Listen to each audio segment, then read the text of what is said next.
제6장.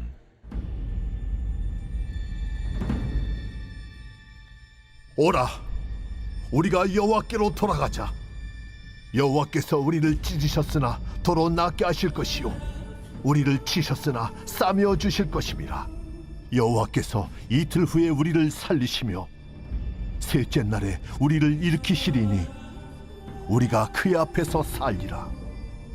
그러므로 우리가 여호와를 알자, 힘써 여호와를 알자. 그의 나타나심은 새벽빛같이 어김없나니 비와 같이, 땅을 적시는 늦은 비와 같이 우리에게 임하시리라 하니라. 에브라임아, 내가 네게 어떻게 하랴? 유다야, 내가 네게 어떻게 하랴? 너희의 이내가 아침 구름이나 쉬 없어지는 이슬 같도다. 그러므로 내가 선지자들로 그들을 치고 내 입의 말로 그들을 죽였노니 내 심판은 비처럼 나오느니라. 나는 인애를 원하고 제사를 원하지 아니하며 번제보다 하나님을 아는 것을 원하노라. 그들은 아담처럼 언약을 어기고 거기에서 나를 반역하였느니라. 길앗은 악을 행하는 자의 고울이라 피 발자국으로 가득 찼도다. 강도떼가 사람을 기다린 같이 제사장의 무리가 새긴 길에서 살인하니 그들이 사악을 행하였느니라. 내가 이스라엘 집에서 가증한 일을 보았나니 거기서 에브라임은 음행하였고 이스라엘은 더럽혀졌느니라. 또한 유다여, 내가 내 백성의 사로잡힘을 돌이킬 때에 내게도 추수할 일을 정하였느니라. 오늘의 말씀 호세아 6장의 말씀입니다. 호세아 6장의 내용들은 그 당시 이스라엘 백성들이 얼마나 타락했는지 그 타락의 심각성을 잘 보여주고 있습니다.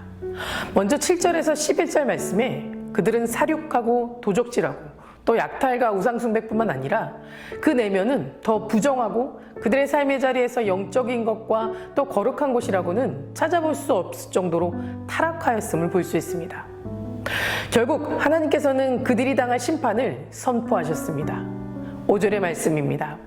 그러므로 내가 선지자들로 그들을 치고 내 입의 말로 그들을 죽였노니 내 심판은 비처럼 나오느니라.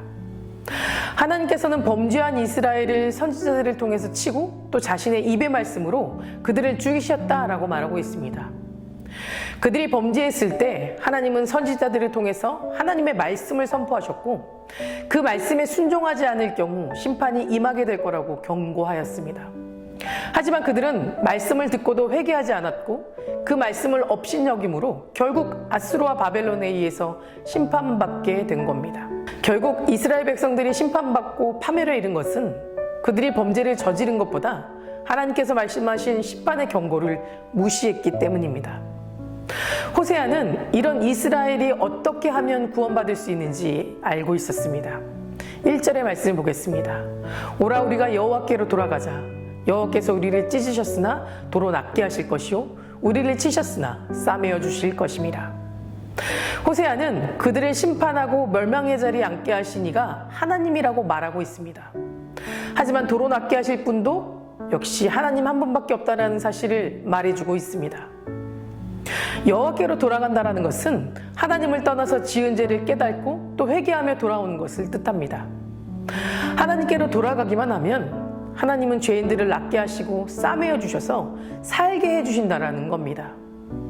결국 여호와께로 돌아가면 살 수 있다라는 겁니다. 그런데 하나님과 그 말씀을 참된 지식으로 여기며 살아가야 할 백성들이 이방인들의 신들, 즉 우상을 섬기고 그 우상이 자신들의 삶에 복을 주고 또 기쁨을 주고 심지어 살아있다까지 생각하는 잘못된 지식 때문에 망하게 되어버린 겁니다. 호세아는 4장 6절 말씀을 통해서 이렇게 언급하고 있습니다. 내 백성이 지식이 없으므로 망하는도다. 여러분, 이스라엘이 다시 회복하고 축복된 삶을 살려면 하나님과 관계를 회복하고 또 하나님의 깊은 은혜와 축복이 무엇인지 알아야 하는 것만큼 중요한 것은 없었습니다. 그래서 호세아는 그런 이스라엘 백성들에게 이렇게 말합니다. 우리가 여호와를 알자, 힘써 여호와를 알자. 이것은 결코 이스라엘 백성에게만 해당되는 말이 아닙니다. 우리 모두가 가장 먼저 또 가장 절실하게 갖추어야 할 지식이기도 합니다. 오늘날 수만 가지의 가짜 우상들과 거짓된 지식들이 우리의 눈과 귀를 멀게 하고 있습니다. 그리고 말합니다. 세상의 것들을 잘 섬기기만 하면 너희들에게 온갖 혜택과 미래까지 보장해 줄 수 있다라고 말입니다. 이렇듯 우리에게 믿음이 있어도 잘못된 지식이 내 마음속에 침투해 들어오면 우리는 한순간에 온갖 불안과 두려움에 빠져버리게 됩니다. 그런데도 아이러니하게 그 잘못된 지식을 버릴 생각과 또 의지가 약합니다. 우리 신앙생활에 전혀 도움이 되지 않는 온갖 불안한 생각들, 또 세상적인 사고방식들이 우리를 엄습하고 있음에도 불구하고 그 지식을 버리고 바른 지식으로 바꾸려 하지 않는다는 겁니다. 이유가 무엇일까요? 이 땅의 세상보다 비교할 수 없는 더 큰 하나님 나라의 세계로 내 삶이 완전히 옮겨지지 않게 되어 있으니 우리는 곧 두 마음을 품게 되고, 두 마음을 품은 사람들은 믿음이 있어도 늘 불안과 염려 속에 살아가게 되는 것입니다. 우리는 완전히 돌이켜야만 합니다. 더 큰 하나님 나라의 세계로 들어가야 세상의 소리로부터 자유해질 수 있습니다. 그래야 우리가 붙잡고 있는 거짓 지식을 버리고 온전히 예수님의 말씀을 붙잡고 살아갈 수 있게 됩니다. 여러분들은 믿음이 어떻게 자란다고 생각하십니까? 믿음은 하나님의 주권이신 선물이고 또 은혜입니다. 믿음을 선물로 받았으면 그 믿음을 견고하게 하기 위해서 반드시 그리스도를 아는 지식으로 채워가야 합니다. 믿음의 기초가 지식이며 그 지식은 곧 그리스도를 아는 지식이기 때문인 겁니다. 사도 바울은 빌립보서 3장 8절 말씀을 통해서 이렇게 고백합니다. 또한 모든 것을 해로 여김은 내 주 그리스도 예수를 아는 지식이 가장 고상하기 때문이라. 내가 그를 위하여 모든 것을 잃어버리고 배설물로 여김은 그리스도를 얻고. 예수님을 아는 지식이 가장 고상하기 때문에 나머지는 다 배설물로 여기겠다는 사도 바울의 고백인 겁니다. 이사야 선지자는 이스라엘 백성들에게 이렇게 반문하였습니다. 왜 너희들은 그 하나님에 대해서 알지 못하느냐라고 말합니다. 이사야서 43장 19절 말씀에 보라 내가 새 일을 행하리니 이제 나타낼 것이라 너희가 그것을 알지 못하겠느냐 반드시 내가 광야의 길을 사막의 강을 내리니. 하나님이 어떤 분이신지 너희들이 광야와 같은 어려움 속에서도 길을 만드시는 분이 하나님이시고 사막과 같은 생명이 없는 곳에서도 생수의 강물이 넘치게 하시는 분이 바로 하나님이시다. 왜 그것을 알지 못하느냐라고 말입니다. 이것을 우리들에게도 동일하게 질문하고 있는 겁니다.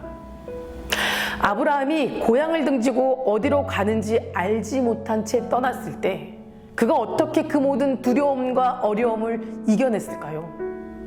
아브라함은 미래에 대한 것은 전혀 알지 못했지만 분명하게 알고 있었던 지식이 있었습니다. 그것은 바로 하나님과 그분의 지속적인 보살핌에 대한 지식이 아브라함에겐 있었기 때문에 그럴 수 있었던 겁니다. 우리처럼 불안에 떨면서 하나님이 나와 함께 하실까? 이렇게 떠났을 때 정말 책임져 주실까 하는 의심의 마음을 했던 것이 아니었던 겁니다. 그에게는 확실한 지식이 있었습니다. 그것이 믿음의 기초가 되었기 때문입니다. 왜 우리는 아브라함처럼 현재의 삶 속에서 그분이 주시는 능력대로 살아가지 못하는 걸까요? 그분에 대한 알매 지식이 부족하기 때문에, 즉 우리의 한계로 하나님의 능력을 제한하고 있기 때문인 겁니다. 이처럼 우리가 예수 그리스도를 아는 지식이 없고 그것을 탐구하지 않으면 우리의 믿음은 절대로 성장하지 않을 것이라고 확신합니다. 그러므로 우리는 무엇보다 우리의 믿음을 견고하게 하기 위해서 정말 하나님을 아는 것에 힘을 써야 합니다. 성경 속의 지혜를 얻어야 하고요. 성경에서 말씀하시는 예수님이 누구인지, 하나님은 어떤 분인지를 계속해서 묵상해야만 합니다. 개그우먼 조혜련 씨가 하나님을 믿기 시작하면서 성경을 40번이나 통독했다고 합니다. 그리고 이렇게 말한다고 합니다. 성경을 한 번 통독했다고 해서 하나님을 다 아는 것처럼 말하지 말아라. 그것은 거짓이다.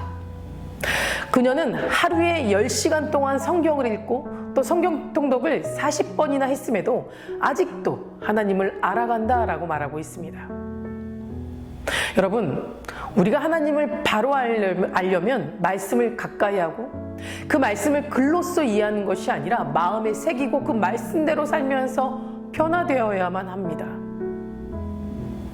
하나님과 함께하는 시간을 충분히 보내보시기 바랍니다. 우리가 하나님과 함께하는 시간을 계속해서 보내게 된다면 결국엔 우리의 행동이 자연스럽게 그리스도가 사신 것처럼 따라 살게 될 줄 저는 확신합니다. 사랑하는 성도 여러분, 예수 그리스도를 아는 것만큼 우리의 믿음은 성장하게 되어 있습니다. 여러분들이 가고 있는 인생의 여정 속에서 불안과 근심과 걱정을 내려놓고 그리스도를 아는 지식으로 먼저 채워가시기 바랍니다. 그것이 우리의 믿음의 기초가 되어 우리를 든든하게 세워주실 것이고 우리의 모든 시선을 하나님께로 옮겨주실 것입니다. 다 같이 기도하시겠습니다.